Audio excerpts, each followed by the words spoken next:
Joseph Sikorsky with partners Todd Sabota, and this is our presentation.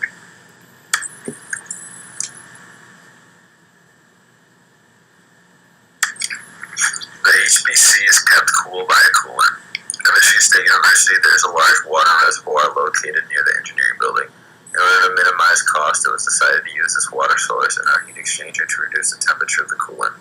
Due to many environmental factors, the coolant needs to be harmless if ingested. Due to this, inhibited propylene glycol, otherwise known as Dow frost, was used. For this project, the inlet temperature of water is 57 degrees Fahrenheit, and the outlet temperature needs to be less than or equal to 60 degrees Fahrenheit. The mass flow of the water was calculated using Newton's law of cooling. This was done using maximum daily thermal energy produced by MSU's HPC. In order to reduce the vibrations of the heat exchanger, it is paramount to have a minimum change of pressure. The more the device vibrates, the shorter the lifespan of the heat exchanger.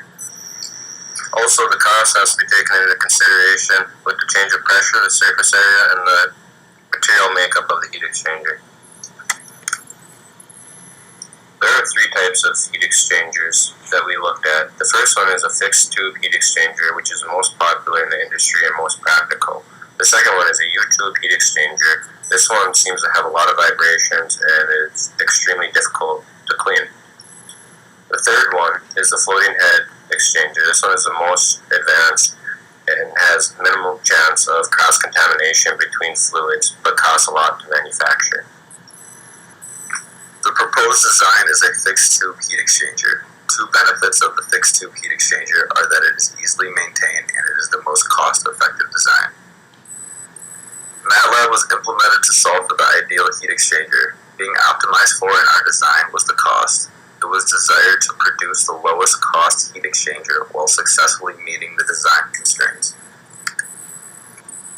This is our optimal results that we came up with through our MATLAB script.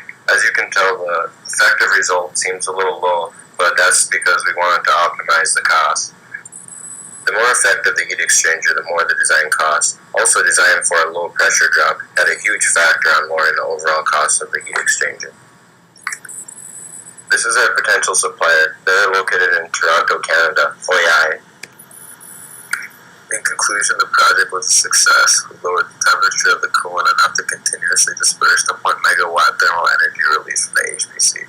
The temperature increase of the water did not exceed the 60 degree Fahrenheit limit. Also, the change in pressure was minimalized. Any questions?